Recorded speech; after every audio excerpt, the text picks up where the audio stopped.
Students, आज हम सबसे पहले यूनिट फर्स्ट स्टार्ट करेंगे जो है रिप्रोडक्शन। इसका सबसे पहला चैप्टर है रिप्रोडक्शन इन ऑर्गेनिज्म। इस यूनिट में 4 चैप्टर हैं। सबसे पहला है बेसिक्स, हम पढ़ेंगे रिप्रोडक्शन में क्या क्या आता है। तो सबसे पहले जानना होगा हमें कि लाइफ स्पैन किसे कहते हैं। यह वो काल है जो हमारे जन्म से मृत्यु तक के बीच में होता है। It is a period from birth to natural death. Natural तरीके से जो डेथ हो कि हमने अपना पूरा जीवन जी लिया और जब हमारी मेटाबॉलिक एक्टिविटीज वीक हो गई, हम बूढ़े हो गए, तब हमारी डेथ हो। कोई एक्सीडेंटल केस हो जाता है, उसे आप नेचुरल डेथ नहीं कहेंगे। तो वो काल जब आप जन्म और मृत्यु के बीच में जो होता है उसे हम क्या कहेंगे? Life span. ये लाइफ स्पैन हर जीव का अलग अलग होता है। It varies from organism to organism. ये इस बात के ऊपर निर्भर नहीं करेगा कि कोई छोटा जीव है तो वो जल्दी मर जाएगा, कोई बड़ा जीव है तो वो लेट मरेगा। नहीं, it does not depend on the size of the organism. सबसे जरूरी बात, कोई भी जीव हमारी इस धरती पर इमोर्टल नहीं है। इमोर्टल का मतलब है जो कभी मरता नहीं है। तो ऐसा कोई भी जीव हमारी धरती पर नहीं है जो इमोर्टल है। लेकिन क्या छोड़ सकते हैं हम? Single celled organism. अब सिंगल सेल्ड ऑर्गेनिज्म कौन से होते हैं? जो सिर्फ एक कोशिकाओं, 1 सेल से बने हुए हैं। तो जितने भी प्रोकैरियोटिक ऑर्गेनिज्म है वो इमोर्टल कह सकते हैं हम, लेकिन पूर्ण रूप से नहीं। क्यों? क्योंकि वो कैसे रिप्रोड्यूस कर रहे हैं, कैसे जनन कर रहे हैं, वो हम आगे पढ़ेंगे। उनको हमने इमोर्टल की कैटेगरी में क्यों नहीं रखा, वो आगे जानेंगे हम। तो हम ये जान सकते हैं कि कोई भी जीव हमारी धरती पर आया है तो उसका एक निश्चित काल है जिसे हम क्या कह रहे हैं? लाइफ स्पैन कह रहे हैं। तो किसी भी जीव का जो लाइफ स्पैन है वो इस बात के ऊपर निर्भर नहीं करेगा कि उसका साइज कितना है। जैसे आपकी बुक में पेज नंबर 2 पर फिगर 1.1 जो बता रखी है, फिगर 1.1, उसमें कुछ ऑर्गेनिजम्स दे रखे हैं जो हाँ आपको लिखना होगा कि वो जीव कितने साल जीता है। जैसे वहां पर पैरेट भी दे रखा है और क्रो भी दे रखा है। उन दोनों के साइज ऑलमोस्ट सेम है, लेकिन फिर भी पैरेट क्या है, ज्यादा लंबे काल के लिए उसका लाइफ स्पैन क्या है, ज्यादा है, जबकि आपका क्रो का लाइफ स्पैन क्या है, कम है। तो इससे हमने ये जाना कि हमारा जो लाइफ स्पैन है इस चीज के ऊपर निर्भर नहीं करता, साइज के ऊपर निर्भर नहीं करता। तो आपने ये फिगर 1.1 की जो टेबल है, ये कुछ दे रखे हैं और कुछ आपने खुद ढूंढकर कंप्लीट करने हैं। अब नेक्स्ट है हमारी जो लाइफ स्पैन है, वो आगे हम पढ़ते हैं। लाइफ स्पैन हमारी 3 स्टेजेस में डिवाइडेड है। सबसे पहला जुवेनाइल फेज, दूसरा रिप्रोडक्टिव फेज और तीसरा है सेनेसेंस स्टेज। जुवेनाइल का मतलब होता है जब आप जन्म ले रहे हो और उसके बाद आपकी जो ग्रोथ होती है, आपकी लंबाई बढ़ रही है, आप लंबे हो रहे हैं, ये सारे क्या करता है? जुवेनाइल फेज आएगा जब आपका साइज बढ़ रहा है। दूसरा है रिप्रोडक्टिव फेज, जब आप जनन करने के लिए एक्टिव हो जाते हो, उसे हम क्या बोलेंगे? Reproduction phase. रिप्रोडक्शन के लिए आप तैयार हो गए हो, वो स्टेज क्या कहलाती है? Reproductive phase. तो जब तक आपकी जुवेनाइल स्टेज कंप्लीट नहीं होगी, आप रिप्रोडक्टिव स्टेज में नहीं आ सकते। जैसे आपने छोटी क्लासेस में एडोलसेंट वर्ड पढ़ा था, उसका मतलब यही था कि जब कोई जीव अपना जुवेनाइल फेज कंप्लीट कर रिप्रोडक्टिव स्टेज के लिए एक्टिव हो जाता है, उसे हम क्या बोलते हैं? एडोलसेंट। जैसे हमारे ह्यूमन बीइंग्स में, मेल्स में ये क्या आता है? 13 से 14 साल में, और लड़कियों में 10 से 12 साल। आपने छोटी क्लासेस में पढ़ा है। तो reproductive phase when you are ready to produce offsprings. तीसरा है सेनेसेंस फेज। सेनेसेंस फेज ये क्या कहलाता है? डेथ फेज है आपका। डेथ फेज मतलब कि जब आप बूढ़े होने लग गए हैं, आपके अंदर मेटाबॉलिक एक्टिविटी का मतलब है जब आपके अंदर चीजें का बनना और टूटना धीरे धीरे कम होने लग जाता है, उसे हम क्या बोलते हैं, मेटाबॉलिक एक्टिविटी। ये धीरे धीरे स्लो डाउन होती चली जाती है और पर्सन क्या हो जाता है, डेथ। तो किसी भी लाइफ स्पैन की ये 3 स्टेजेस हैं हमारी, जुवेनाइल फेज, रिप्रोडक्टिव फेज और सेनेसेंस फेज। अब नेक्स्ट टॉपिक हम करेंगे रिप्रोडक्शन के डिफरेंट टाइप्स। रिप्रोडक्शन, तो जो हमने लाइफ स्पैन पढ़ा था उसमें हमने क्या पढ़ा था, जो सेकंड स्टेज है रिप्रोडक्टिव फेज होती है, जिसमें कोई भी ऑर्गेनिज्म किस चीज के लिए तैयार रहता है, टू प्रोड्यूस ऑफस्प्रिंग। तो रिप्रोडक्शन का मतलब क्या हुआ, it is the process of producing offspring by the parents.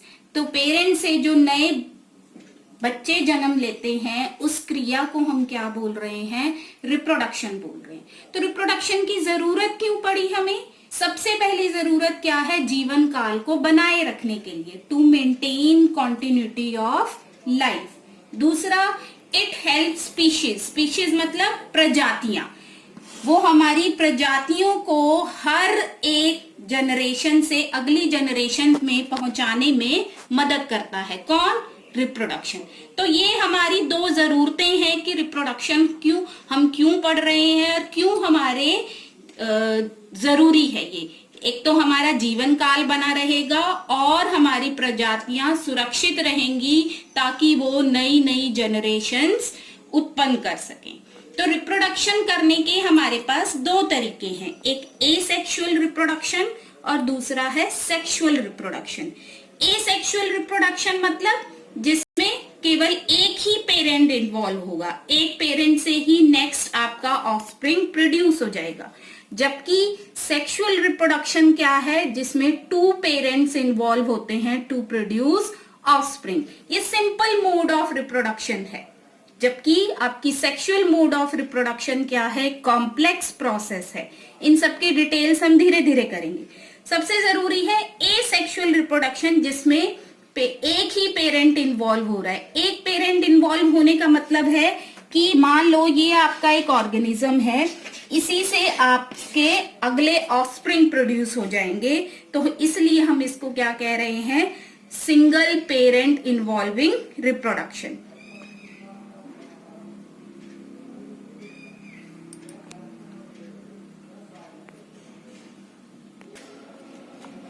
हो गया ये वाला पेज। एसेक्सुअल रिप्रोडक्टिंग ऑर्गेनिजम्स कौन से होते हैं, जो सिर्फ एक पेरेंट से रिप्रोड्यूस करते हैं। अब यहाँ पर हम पढ़ेंगे different mode of asexual reproduction. सबसे पहला टाइप है फिशन, ये आपने छोटी क्लासेस में भी पढ़े हैं। यहाँ पर आपने क्या नोट करना है कि आपने एग्जाम्पल्स नोट करने हैं कि कौन कौन सा ऑर्गेनिज्म किस मोड से रिप्रोड्यूस करता है। मेनली क्वेश्चन वहीं से आता है, जो शॉर्ट क्वेश्चंस आएंगे आपके, मल्टीपल चॉइस क्वेश्चन आएंगे, वो इस टॉपिक से जरूर आते हैं। तो आपने एग्जाम्पल्स बहुत ध्यान से करने हैं। सबसे पहला है fission. Fission means when organism divide एक सिंगल ऑर्गेनिज्म एक 2 में डिवाइड हो जाए या बहुत सारे में डिवाइड हो जाए, डिवीजन को हम क्या बोलते हैं, फिशन बोलते हैं। Division means fission. तो फिशन हमारी 2 तरीके की है, बाइनरी फिशन और मल्टीपल फिशन। बाइनरी फिशन का मतलब है कि जब एक ऑर्गेनिज्म 2 में डिवाइड, बाइनरी मींस 2। यहां पर कैसे होगी रिप्रोडक्शन, कि ये आपको पता है, आपने 11th क्लास में किया था, ये सेंटर में क्या होता है, न्यूक्लियस। तो सबसे पहले न्यूक्लियस डिवाइड हो जाएगा, उसके बाद साइटोप्लाज्मिक डिवीजन होगी। तो एक सेल यहाँ पर 2 में डिवाइड हो गया है। तो पहले न्यूक्लियस का डिवीजन हुआ, फिर साइटोप्लाज्मिक डिवीजन हुई। ये मेनली किस में पाया जाता है, अमीबा में। ठीक है। नेक्स्ट है multiple fission. Multiple means many, multiples mean many. यहाँ पर एक ऑर्गेनिज्म क्या है, जिसके अंदर बहुत सारे न्यूक्लियस डिवाइड हो जाएंगे और फिर उनके अंदर साइटोप्लाज्मिक डिविजन्स हो जाएंगी, जिससे क्या है, बहुत सारे हमारे सेल्स प्रोड्यूस हो जाएंगे। तो ये कैसे है, पैरामीशियम। जो आपका पैरामीशियम है वो इसी रूप से, या प्लाज्मोडियम हम कहते हैं जिससे हमें मलेरिया होता है, वो ऑर्गेनिज्म भी इसी तरीके से डिवाइड करता है। तो जब एक ऑर्गेनिज्म दो में डिवाइड हो जाए वो कहलाया जाएगा बाइनरी, जब एक ऑर्गेनिज्म बहुत सारों में डिवाइड हो जाए वो कहलाया जाएगा मल्टीपल फिशन। दूसरा टाइप है हमारा बडिंग। बडिंग भी, ये भी लोअर ऑर्गेनिजम्स में ही देखी गई है। जैसे ये मैंने स्ट्रक्चर बनाया है हाइड्रा का। हाइड्रा क्या है, एक सिलेंड्रेट है, ये अपने बॉडी पर एक छोटा सा इवेजिनेटेड स्ट्रक्चर बना देगा, बाहर की तरफ निकला हुआ स्ट्रक्चर, जिसे हम क्या बोलेंगे, बड बोलेंगे, जिसे हम क्या बोलेंगे, बड बोलेंगे। फिर हमारा हाइड्रा का न्यूक्लियस दो में डिवाइड हो जाएगा और वो न्यूक्लियस माइग्रेट कर जाएगा इस बड में। जैसे ही न्यूक्लियस बड में आ जाता है, ये बड मेन बॉडी से अलग हो जाएगी और पूर्ण रूप से एक नया हाइड्रा बना देगी। तो ये भी क्या हुआ, एक ही पेरेंट से दो ऑर्गेनिज्म बन गए, इसलिए हम इसको किस में डाल सकते हैं, एसेक्सुअल रिप्रोडक्शन में। तो आपके जितने भी हाइड्रा हैं, ईस्ट हैं, ये सब कैसे डिवाइड करते हैं, by the process of budding. तीसरा है आपका कुछ स्पेशल स्ट्रक्चर्स बना देना अपनी बॉडी में से, जिन्हें हम क्या बोलते हैं, जू स्पोर्स। ये ज्यादातर किन में देखा गया है, एल्गी और फंजाई में देखा गया है। ये ऑर्गेनिजम्स एक स्पेशल स्ट्रक्चर्स बना देते हैं जिन्हें हम क्या बोलते हैं, जू स्पोर्स बोलते हैं। जैसे आपकी बुक में पेज नंबर 6 पर दे रखा है फिगर 1.3, वहां पर बहुत सारे एग्जाम्पल्स आपको दिखाए गए हैं जो जू स्पोर्स से डिवाइड करते हैं। जैसे सबसे पहले जो आपको दे रखा है पेनिसिलियम, वो कोनिडिया से डिवाइड करता है। हाइड्रा कैसे डिवाइड करता है, बड से। स्पॉन्जेस कैसे डिवाइड करते हैं, बाय द जेम्यूल्स। ये सारे जो मैंने आपको नाम बताए हैं, कोनिडिया बताया है या जेम्यूल बताया है, ये क्या है, स्पेशल स्ट्रक्चर हैं। इनको हम एक कॉमन नाम से जानते हैं, जू स्पोर, जो अपने आप को ढक लेता है ताकि एडवर्स कंडीशंस में से बचा जा सके। तो मेनली जितने भी आपकी एल्गी है, फंजाई है, वो इन्हीं रूप से डिवाइड करती है। Thank you. Good morning students. कल हम एसेक्सुअल रिप्रोडक्शन कर रहे थे, जिसमें एक सिंगल पेरेंट इन्वॉल्व होता है टू प्रोड्यूस यंग वंस। आज हम उसका 4th पार्ट करेंगे, वेजिटेटिव प्रोपगेशन। जैसे हमने कल किया था, स्पेशल स्ट्रक्चर्स प्रोड्यूस होते हैं एल्गी और फंजाई में टू प्रोड्यूस यंग वंस। ऐसे ही प्लांट्स में ये प्रोसेस स्पेशल स्ट्रक्चर्स वाला क्या कहलाता है, वेजिटेटिव प्रोपगेशन। क्या है vegetative propagation, when new plant is produce from any vegetative part. Vegetative part क्या हो सकता है, स्टेम, रूट, लीफ, किसी भी पार्ट से, स्टेम से, रूट से, लीफ से जब नया प्लांट प्रोड्यूस हो जाएगा उसे हम क्या बोलेंगे, वेजिटेटिव प्रोपगेशन। तो यहाँ पर एक ही पेरेंट इन्वॉल्व है, एक ही प्लांट की स्टेम यूज हो रही है, एक ही प्लांट की रूट यूज हो रही है, एक ही प्लांट की लीफ यूज हो रही है, इसलिए हम इसको किस कैटेगरी में रख रहे हैं, एसेक्सुअल रिप्रोडक्शन। जैसे यहाँ पर आपकी बुक में भी एग्जाम्पल्स दे रखे हैं, मैंने यहाँ पर थोड़े एक्सप्लेन भी किए हैं, आपने बुक में से उनको देखना है जरूर। जैसे पोटैटो जो होता है हमारा, एक्चुअल में वो कौन सा पार्ट है, स्टेम है। स्टेम में आपने पोटैटो पे देखा होगा, छोटे छोटे ऐसे निशान से बने होते हैं जिन्हें हम क्या बोलते हैं, आई। अगर आप इस पार्ट को काट दोगे और उसको सॉइल में सो कर दोगे तो वहां से एक नया पोटैटो ऑरिजिनेट हो जाएगा। तो यहाँ पर एक ही प्लांट से नया प्लांट बन गया, इसलिए कौन सी कैटेगरी में आया, वेजिटेटिव प्रोपगेशन। ऐसे ही आपका जिंजर, अदरक हो गया, बनाना हो गया, वो कौन सा पार्ट से प्रोड्यूस हो जाते हैं, राइजोम। ऐसे ही अगावा और ऑक्सैलिस होते हैं, वो कौन से पार्ट से प्रोड्यूस हो जाते हैं, बुलबिल, स्वेलन पार्ट होता है, जैसे आपका लसन होता है उस तरीके का। ऐसे ही स्वीट पोटैटो जो होती है हमारी, शकरकंदी, वो क्या है, एक रूट है। उस रूट पर छोटी छोटी और रूट्स ऑरिजिनेट हो जाती है, और अगर आप इनको काट दोगे और सॉइल में सो कर दोगे तो एक नया प्लांट ऑरिजिनेट हो जाएगा। तो ये कहाँ से हो रहा है, रूट से हो रहा है।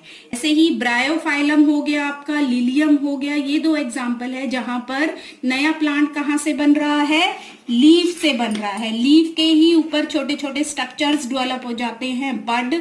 अगर आप इस पार्ट को काट दोगे और सॉइल में सो कर दोगे तो नया प्लांट ऑरिजिनेट हो जाएगा।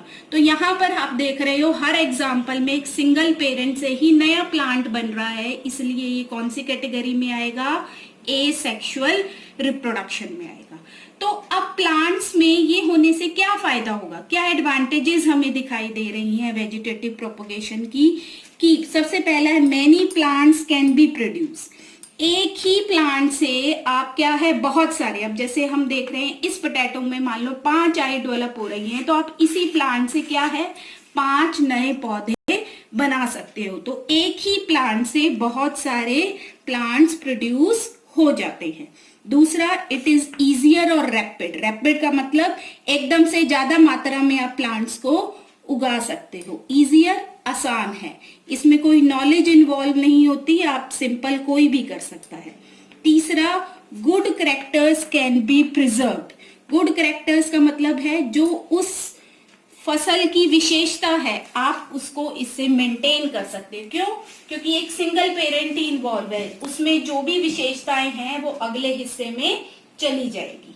तो गुड कैरेक्टर्स, अच्छी विशेषताओं वाले प्लांट्स को हम कौन से तरीके से बनाते हैं, वेजिटेटिव प्रोपगेशन से। चौथा है, कुछ ऐसे फ्रूट्स आपने मार्केट में देखा होगा जिनमें बीज नहीं होते, जैसे आपका बनाना हो गया, पाइनएप्पल हो गया, उनको हम कौन से मेथड से बना सकते हैं, वेजिटेटिव प्रोपगेशन से। तो ये सारी हमारी एडवांटेजेस हैं वेजिटेटिव प्रोपगेशन की, इसलिए हमारी प्लांट जो है हम उसको, प्लांट की जो यूटिलिटी है उसको अपने फायदे के लिए एक्सप्लॉइट कर रहे हैं। अपने फायदे के लिए हम क्या है सीडलेस प्लांट्स बना रहे हैं, जैसे बनाना और पाइनएप्पल।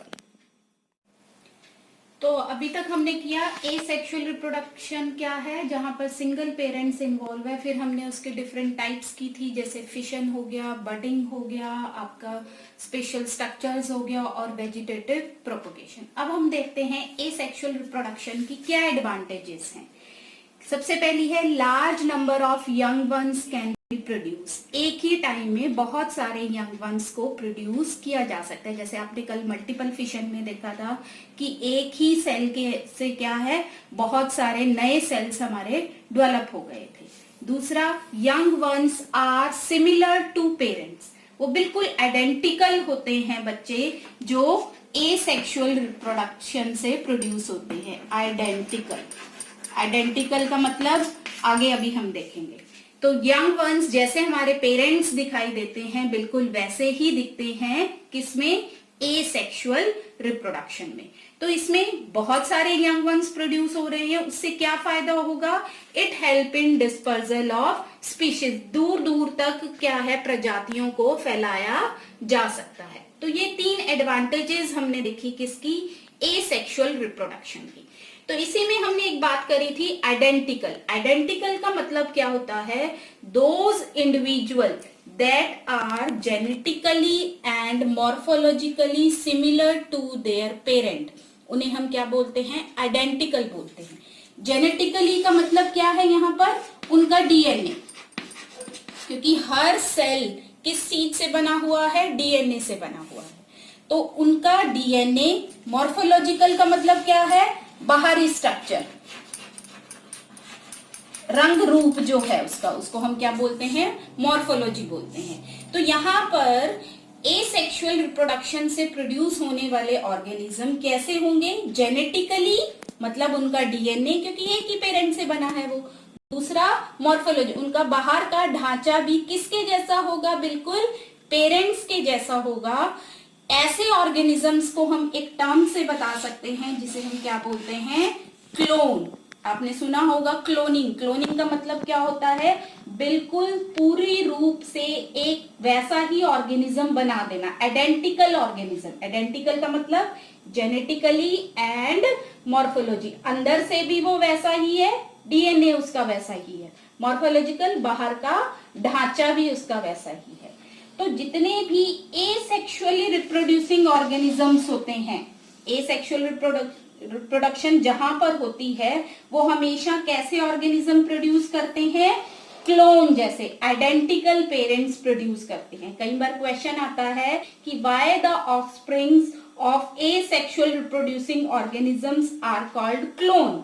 जैसे यहाँ पर जैसा ये है ऐसे ही दो नए ऑर्गेनिज्म प्रोड्यूस हो रहे हैं, हाइड्रा जैसा शुरू में था वैसा ही प्रोड्यूस हो रहा है, तो बिल्कुल आइडेंटिकल ऑफस्प्रिंग्स हमें मिलते हैं। इसलिए एसेक्सुअली रिप्रोड्यूसिंग ऑर्गेनिजम्स को हम क्या कह सकते हैं, क्लोन कह सकते हैं। क्लोन का मतलब आइडेंटिकल, आइडेंटिकल का मतलब जेनेटिकली एंड मॉर्फोलॉजिकली सिमिलर, एक जैसे होंगे वो।